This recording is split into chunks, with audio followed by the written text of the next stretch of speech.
And there we go. Live? It says you're live. Wow. Technology, man. Pretty cool. I feel like, well, God. I didn't say anything. No, I know.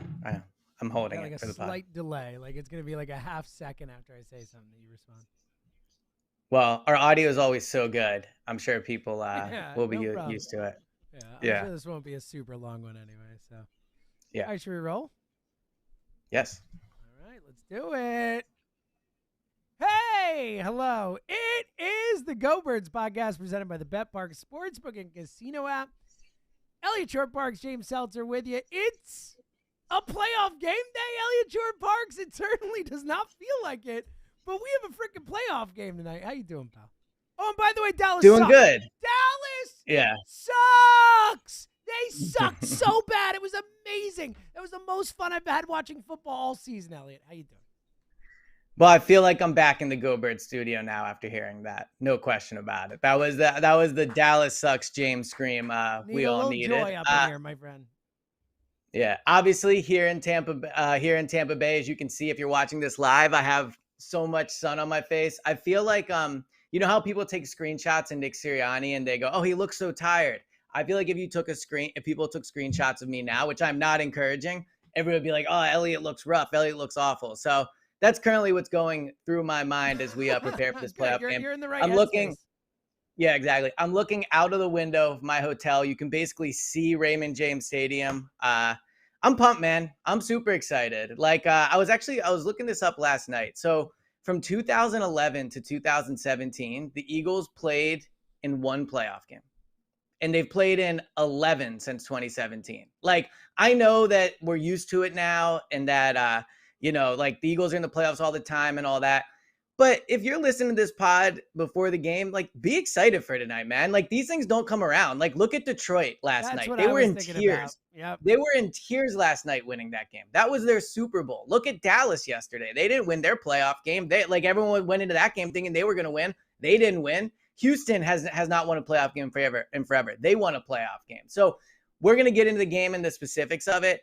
But I maybe this is repetitive for me, but like the defeatist attitude from some fans, it's like they have a chance tonight. They're playing a playoff game in prime time as favorites. Like this is not something that happens for every franchise. Not that it's banner worthy, not that I'm saying it's some great accomplishment, but to spend all day and to just like go into the game thinking they're just going to lose, like maybe they will, but they're the better team. They're favorites. And I really, again, I think they're going to win tonight, but I'm super excited to see what the team has. I'm super excited for the game to kick off. And, I'm not spending the whole day being like, well, they're definitely going to lose. Like I already booked my ticket to Detroit. Like granted, it's refundable, so it's not as big of a flex as it sounds, but I really do think they're going to win tonight.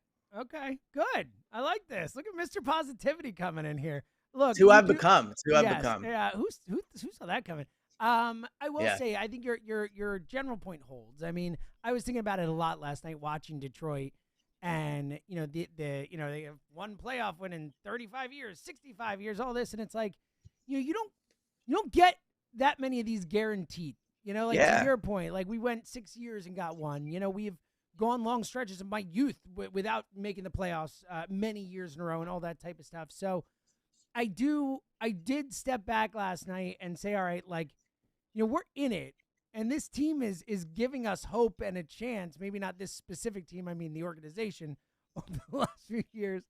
But again, though, like, and I'm with you, Eliot. Like, I've been trying to turn my frown upside down, But yeah.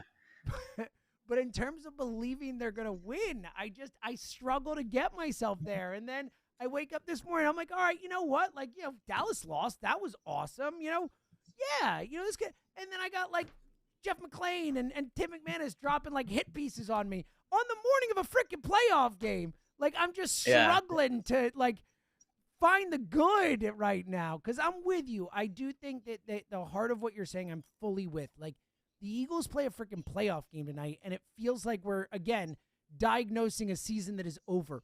We're eulogizing it. We're talking about the end of Nick Sirianni. It's all a disaster. They're in the playoffs. Like, I mean, it's crazy. They're one of what, 9 teams left. There are only 9 teams right now that 10 teams, because the Bills and 10 teams left Right. to win the Super Bowl. They're one of those teams, and it does not feel Yeah. like that at all. And they're favorites. They're favorites to win the game. So, look, we talked about on Goldberg's radio, the AJ Brown news, obviously not great, but the McClain McManus stories. So, here's what I would say. Like, as much as I think they're going to win, and I do, like, I'm not guaranteeing it, but I think they're going to win the game. The reality is, if they lose the game tonight, things could get really ugly quickly. Like, things could be like, coaching search. Is Jalen really the quarterback / leader they need for this team? Like, is Howie too involved? Is Lurie doing what he did before? Can Howie handle success? Should Howie still have his job if he's hiring another head coach? Like, the defense needs rebuild. Is AJ Brown happy? Like, there are a lot of stories that if they lose this game, we will be talking about on, Wednesday or Thursday's pod, whenever we record again after the post-game pod, and like locker room cleanout happens. So it's a massive game. Like, it is kind of their last chance to save the season for sure. Like, if they win tonight and figuratively, right? Literally. Yeah, like literally. So if they win tonight, and especially if they play well, I think you can look at it and go, okay, you know what? They collapsed, but they won a playoff game. They pulled it back together. Maybe it's not as bad as it seems. And then you see how they play in Detroit, which Detroit's really good, and that's a tough place to play. But I do think that's a winnable game, and you get them in a good spot. Like, I mean, you saw yesterday, like Chris Collinsworth and Mike Tirico were like bringing up the financial depression in Detroit and how this changed that. Like, that win was a massive, massive win for Detroit. And I think you're getting them in a good spot. But regardless of what happens next week, I think tonight's the night. Like, if they lose, like, we could be talking about Sirianni being fired. If they win, then I think this team really has a rallying cry and can really kind of put the regular season struggles behind them at the end of the season. So we're really going to get a lot of answers about this team tonight. If they show up and they are like lifeless, like they were in New York, and the defense is terrible and like the offense is bad, then yeah, like there are real structural problems with this team. And maybe the problems are bigger than I realize, or bigger than I'm willing to admit. Like, that could be the case. But tonight could also be the starting point of something. Like, it's not a guarantee that tonight is the beginning of the end. Tonight could be the beginning of a playoff run we talk about. Like, we talk about the 2008 playoff run. They didn't go to the Super Bowl, but they won 2 straight road playoff games. They got to the NFC Championship game. They were competitive in that game. 2018 we talk about, winning that one on the road. I think you said this to me.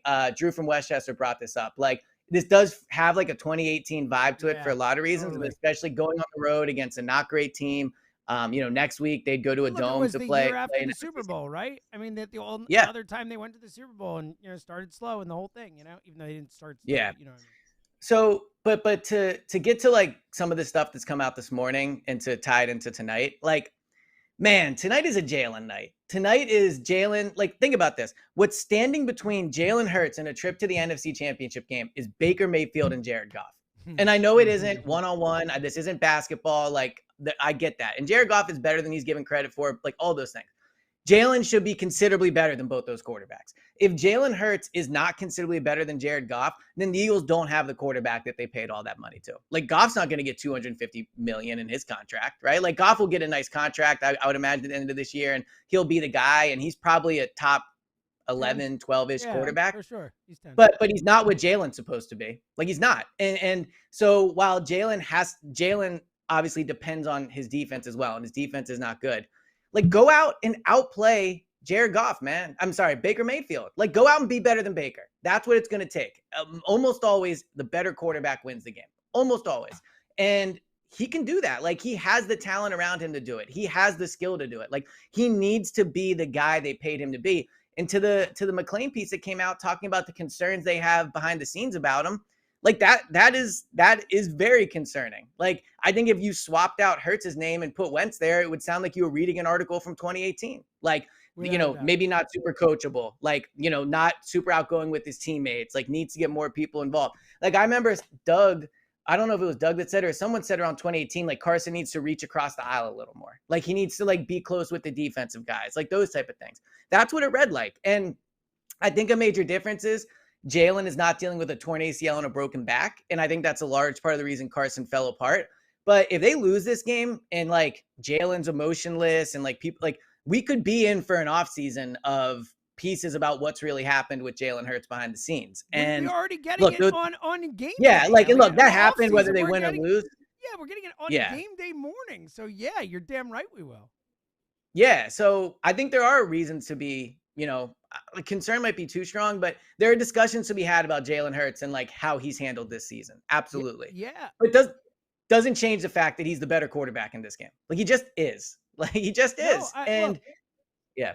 No, I agree with you. I think you make great. I agree with pretty much everything you're saying here. Yeah. And I think with the Hurts thing, like, look, I think it's a big night for him, and to kind of quash these rumors and this spread and all that's going on, and to really go out and ball. And look, I mean, for the Jalen thing, I mean, look, if they lose tonight and then we get these pieces and this continues, this trickle of, not a great teammate, not good with all the players on the team, not listening to coaches, like whatever this type of stuff is, I mean, then you step back and say, all right, so in the last two massive quarterback contracts they've given out, and again, I'm not out on Jalen for the future, but 1 year after signing these contracts, we're having these issues immediately 2 times in a row. Like that's a red flag too. Yeah. So I mean, that's a big thing. But I do think I think the thing you said at the beginning is the most important thing, is that like tonight will tell us so much about all of this. Like, if they show up lifeless and all that, then like, yeah, you know what? Nick probably did lose the team. They might not like Jalen, all that stuff. But if they rally tonight and they show up and they play well, like not just win, but they play well, it answers so many questions, at least about the locker room stuff, the culture, the belief in each other, the belief in Nick. Yeah. And look, no matter what happens tonight, like that locker room has deteriorated. So, tonight doesn't fix everything, but I think where you're correct is it shows how big of a problem it is. Like tonight shows how bad, like how far away this team is from truly competing. Because there's a chance by tonight, we're doing the postgame pod, we're talking about me and you thinking this team is going to be in the NFC Championship game. Mm-hmm. Like I don't know if you're going to pick them versus Detroit. We're talking about saying, hey, guess what? Yeah. He's get fired tomorrow. You know what I mean? Like 100%. Like 100%. Yeah, honestly, Elliot, do you ever remember a playoff game? A playoff game with a wider variance of how we could be coming out talking about the team?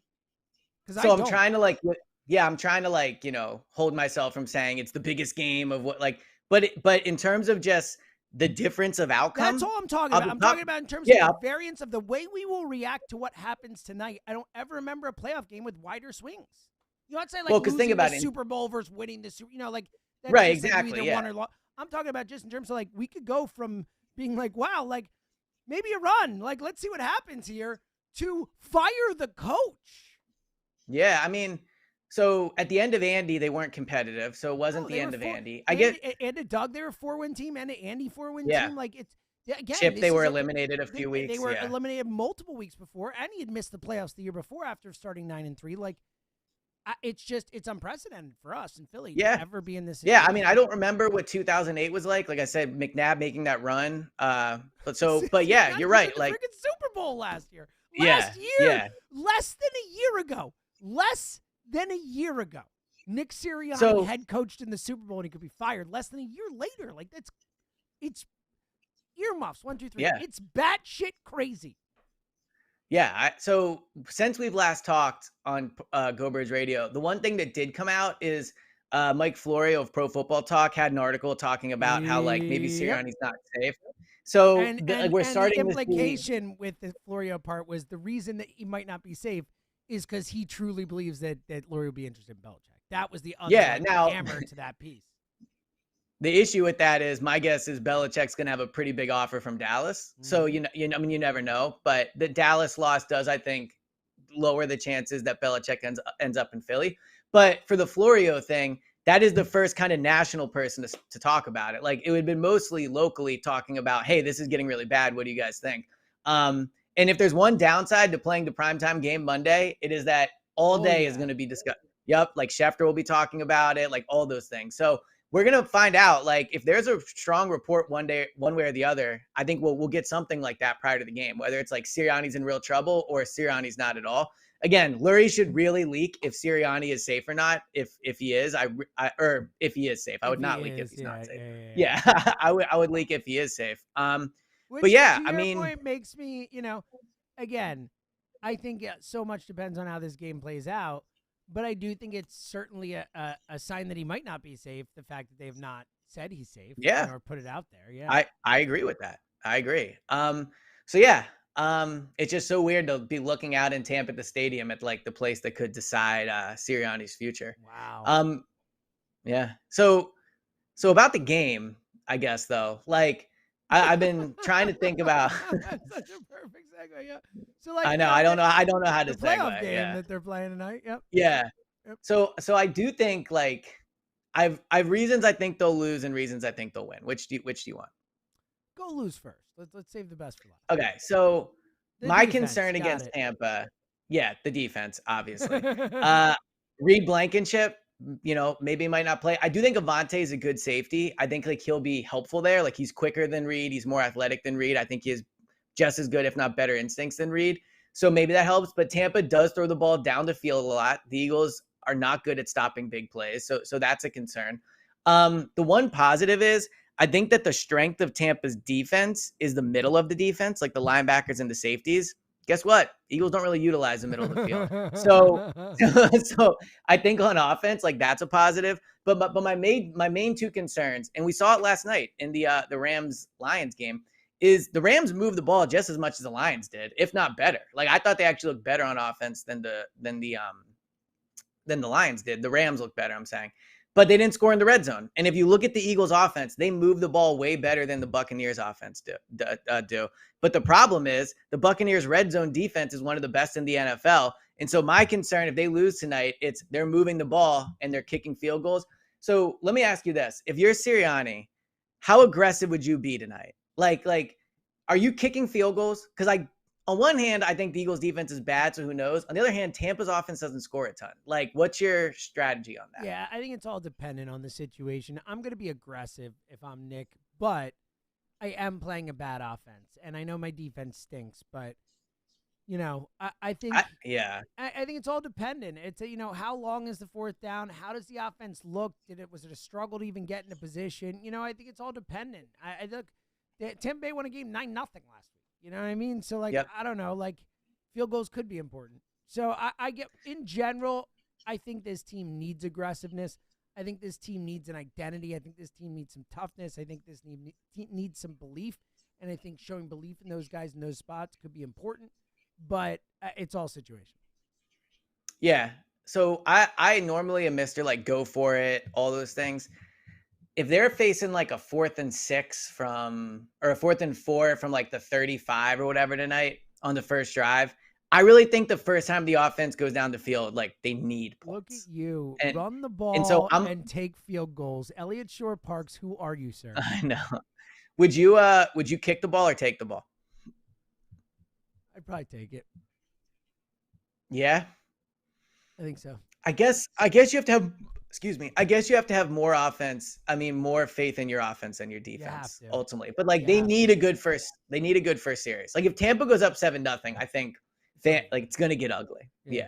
So, but the offense, if they come out and go 3 and out, that'll also be equally ugly. So I would probably kick just because I think the chances Tampa goes right down the field on this defense are slim. Just because Tampa's offense isn't that good. Okay, that's just so I would probably kick and get the ball at the second half. But the start of this game is huge. So as to reasons I think the Eagles could win, though, I do think they're better at the line of scrimmage. Tampa's defense, for all the talk about the blitzing, and they do get sacks, they're near the bottom of the league in quarterback hits and quarterback pressures. They don't consistently rush. They don't consistently get pressure on the quarterback. So if the Eagles can just be competent against the blitz tonight, I do think that they'll have trouble getting pressure after Jalen. And then on the other side of the ball, I think the Eagles offensive line, in my opinion, has the advantage versus the defensive line. On the other side of the ball, Baker holds on to the ball longer than almost any other quarterback in the NFL. He is not somebody, and he runs for very few first downs. I think he has 16 rushes this year for a first down. So when he holds on to the ball, this is not like Jalen holding on to the ball where he can create first downs and he makes plays with his legs. Baker runs around back there and stays in the pocket or stays behind the line of scrimmage. So I do think the Eagles, the Buccaneers offensive line is not very good. Baker does take sacks. I do think the Eagles defensive line has more talent on it than the Buccaneers offensive line.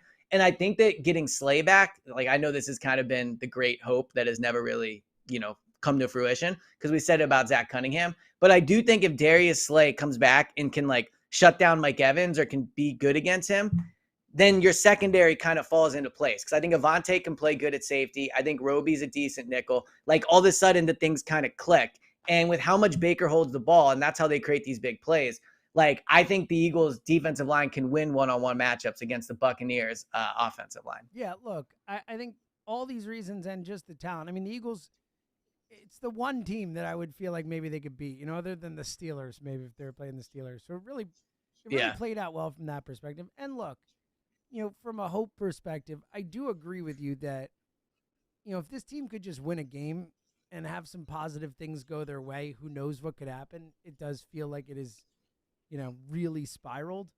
But again, like I also just feel like, to your point, like you still were like, I don't, Tampa gets the ball, I don't see them walking down the field. Like I absolutely do. I feel like if we kick off, Tampa's going to walk down the field, be up 7-0. We'll go 3 and out, and the game's like over. Like that's how I feel, and it's hard to get away from that. Yeah, I mean, look. Anytime the morning of a big game, there's articles written about how your quarterback might not be a good leader, and no one knows. Like I was texting with a friend about this. And I think it's true. Like the next 2 weeks, this game and next week, if they win, will be the ultimate test of how much vibes matter. Because the Eagles' vibes could not be worse heading into this game, and the Lions' vibes could, in some ways, not be better heading into that game next week, right? So, like, if the Eagles are able to win tonight, it'll be a good indication of like. It just does not matter how you're playing going into the playoffs, right? And like you can have bad vibes, but like talent wins out. Yeah. Right? Like I do too. I do too. Like again, if the Eagles win, like there's a decent chance I pick them next week simply because I think Detroit is in a good spot. But so another thing, because we're just kind of bouncing all around. Detroit coming off a big win. Yeah, the Eagles are getting them in a good spot. Another thing, since we're just kind of bouncing all around, like I heard a caller say this morning, and I think Richie disagreed with it, but I think it was actually a good point. So I'll ask you this and see if you agree. Like, who needs it more tonight? The Bucs or the Eagles? Yeah. Oh, the Eagles. What do you mean?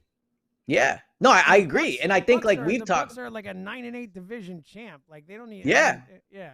No, absolutely. But what I'm saying is like we talk about this, and like Richie brings it up a lot, and I think we've talked about like, on the pod. Like, it more? Who wants it more? Like when the Eagles played the 49ers, we all agreed the Niners wanted that game more. I don't know if they want it. I think that's a good question. But I don't know if they want it. They need it more. They need it more. I just haven't seen them want it. Like they might be cooked. Yeah, they want it. Perspective. They might. Like, and we'll know. To your point, we'll know freaking quick, and it could look like. Yep. Because again, like we'll be like, oh, I don't see the Bucs like blowing them out or going up big. Like we just saw the Giants go up 24-0 or whatever it was. You know what I mean? Like. Yeah. This game could spiral very quickly. So, yeah. We'll also get our answer on how hard they really tried last week. Yeah. Because it like if they come out and they go up 10-0, look, they did against Seattle and they still lost. And this is also a game where I'll say like they could be up 20-3 going into the fourth quarter. Feel confident in any situation. Until the clock is 0, I will not feel the game is over. 100% agree. Like 1,000,000%. Yeah. All right. Yeah. Anything else on the game? I'm gonna do a little Cowboy stuff at the end. But you got anything else on the game tonight? Yeah, I don't think so. There is nothing. Like I have nothing left to say at this point in the week. Yeah, I'm just ready for this thing. I'm going to sleep and then get up and watch football, and that's my plan. So yeah. Well, I am excited. The Bills game's at 4:30. That'll be a good way to kill time. I mean, nice lead in. I agree, and we will have a post game pod up. We'll either be doing it at 1 in the morning or 4 in the morning. Or 4 in the morning. So one way or the other, when you wake up at Monday, Tuesday morning, the pod will be there for you one way or the other. All right, real quick, Again, it is slightly muted by the fact that I have zero faith in my team to win tonight. No. Don't let it ruin it for you. Okay, the Eagles haven't lost yet. The Eagles are favorites. Right. Well, you love when Dallas loses. Don't let yourself. Yeah. That's what I was gonna say. Is I will say that regardless of tonight, the Eagles outlasting the Cowboys is I know hilarious. It is so freaking funny. Like what a night. What an all-time fun watch, man. Just when it was 27-0, it was that pick six. It was no bleeping way. They're going to do that. They're just going to whoop their asses, dude. It was 41-16 at one point. Just what a glorious time. The Green Bay Packers have now won as many games in Jerry World in the playoffs as the Dallas Cowboys have. That's a fun one. Really? Wow, that's How a great about stat. that? How about another? Yeah, Nick Foles has won as many playoff games as the Dallas Cowboys have since 1997. Yeah, Yeah, buddy. So, by the way, Elliot, history made as well. Only one team in the history of the NFL has lost to a 7 seed. That's right, the Dallas Cowboys. Just So yes, buddy. Yes, thank I you. saw that yesterday, and I was like, that can't be right. And I remember there's It's only been been 7 3 seeds for years like or 2 4 years. years. Yeah. Yeah, exactly. So look, here's the Eagles takeaway from that, because I can't help but tie it to the Eagles. Like, winners win and losers lose. Love it. We can talk about the records, the blah blah blah. Like, the Cowboys, they are. They lose in the playoffs. Losers. And the Eagles have winners on their roster. I like it. The Eagles players have won a lot of Look at games. you. So Look what you did here. This is good work by you. you like that? So if you think the Cowboys always lose because they always lose, well, the Eagles win a lot in the playoffs. So but it was, so I got to the hotel. I was super excited for the game. I got like food. I was ready to relax. And then it was over at like halftime. But it was an enjoyable one. Well, And, thank God and for that. Twitter is Lions at its fan. best when the Cowboys are losing. Twitter was like the amount of Jerry Jones jokes out there. Yep. The amount of it was. I mean, just, McCarthy's gone. McCarthy's gone. Oh, so gone. Like that's all time easiest firing of all time. Like I was thinking, what if the Eagles fire Sirianni and the Cowboys hire him? That would be hilarious. And then Like, I don't think that happens, but it's not that crazy. Like, Sirianni would hit the market with an outstanding resume, and I know he might not get a job right away, but like, yeah, it would be hilarious. Can you imagine? Yes. Belichick versus Sirianni. All right, buddy. Well, sounds like this is wrapping up, which means this is the last time. I remember the morning we did the Super Bowl pod, because I'm thinking about it because I was in a similar situation where I was looking out the window in Arizona, and it was like, we'll see you on the other side. Oh, and like this is how it feels tonight, like this is it. Like, the daily pods feels like they're in their infancy still, because last time we did 30 days of them. Yeah. But like, to all the listeners and everything, like, man, like, this is it. Well, especially this is really the Super Bowl. Like, I thought they'd win it, but like, I wasn't like sure. It was like but like, it is funny because the Giants game particularly, but the Niners one too. We just knew we were going to keep doing pods. Like, at no point going into those games did we have any fear at all. 100%. So this is such a weird feeling, I'm ready. But that's why Tuesday morning could be so awesome. It could. Again, the widest swings I ever remember. The variance is as far apart as I ever remember with a playoff game. It's wild. All right, let's get some final thoughts in here. Hopefully all right, not so I have last round of final thoughts of the daily pod. I know. Please. So I have 2, and they're both really good. I'll ask, you want the food related one or the non-food related one? So mine's going to be food related. So take. Okay, so I'll go the different. Okay. We'll do a food theme. We'll both do theme. Yes, we'll both do. Okay. So the best part of the chocolate chip cookie is the part that doesn't have the chocolate chips. What? Like, I'm saying, like, when I bite into a chocolate chip cookie, my favorite bite is the part that doesn't have the chocolate chip in it. I like the taste of the like, I would eat a cookie that is just chocolate chip cookies without the chocolate chips. Like I like too, but I don't think it's better than the chip bites. You want the chips in there. No, I'm saying I don't think like, they do. They're both delicious, but like, if it was up to me, I would love, like, how they make like muffin tops that doesn't have the muffin. They should make a chocolate chip cookie without the chocolate chip. And it's just the chocolate chip, like, whatever you would like, the batter, I guess, but no chocolate chips. Okay. Sure. I think it's delicious. Like, the best bites I have are always next time you eat a chocolate chip cookie, just think about this. And like, you'll realize the best bites are the one that doesn't have the chocolate chip in it. Okay. It's a weird one. I'm just saying. Okay. Try it. I like it. Okay. Mine's not about a specific food. It's more about the idea of eating food. And right. I guess this could be an Is This Weird? This could be my second straight Is This Weird? So it's already leaning that way. So. Is this weird? Whatever I eat, if it's a piece of toast, if it's a steak, if it's whatever, am I weird that I always try and maneuver whatever it is, whether it's stuff on a plate or bake, or bagels, like a piece of toast, or that I always try and engineer it so that I have the last bite be the bite I want the most. Like, if I think the middle of the toast is the best part, I'm going to eat around the edge, I'm going to eat all the crust off and make sure that last bite of the toast is that middle part of the toast. Or if I have a steak, middle part, I will eat around so that I make sure I have, or if the favorite things on the plate is the potatoes, guess what's going to be the last thing I take a bite of? The potatoes. is that weird? The last No. bite has to be my best bite. No, I think it's actually very, I don't want to say normal because I don't know how many people do it, but I do that as well. Yes! Like when I'm eating a meal that I really like, I think to myself, like, what do I want my last Yes! my last bite to be? I Like if crazy. I'm really enjoying so a few nights ago, Kristen made short ribs with mashed potatoes. And I was like, I really want to make sure I have potatoes, short rib, and gravy last at the end so I can have one big bite. Now the middle of the toast, crazy, so I wasn't sure coming into this. That's good. Yeah, so the middle of the toast is a little It's that extreme. is going above and beyond. I go extreme, and I care less about that than I do to your point, like a nice, short ribs and potato. Yeah, that bite needs to be perfect. But like I will do it where I'll eat the make sure I get the middle bite. Like I want some good. Now here's a question for you: when you're eating, would you rather take one big final bite or two smaller bites? Two smaller bites. See, I think I'm one big bite. Like I like to take one big bite and like roll it. Depends on the situation. Yeah, there are spots. It does. That, but like I'm always and I get one more bite. I'll take a little bit more. All right, so here's an example. Do you like tortellini? Of course. Okay. Would you rather have your final bite be like 5 tortellini or like 2 apiece? 2 apiece. But I get your point. I don't hate on it. This is not. I don't feel nearly as strongly as I do about the final bite just being the best bite. Right. It depends on a mood. Like I sometimes be like, I'm just gonna eat all these at once. Let's go. And sometimes like, I don't want to have 2 little bites. Save it a little more. Yeah, So I'm more of a big bite at the end guy. I like that. Yeah, so unless there's chocolate chips in it, then I'm eating around it. Then I'm eating around it. Right. Yeah. So, all right, buddy.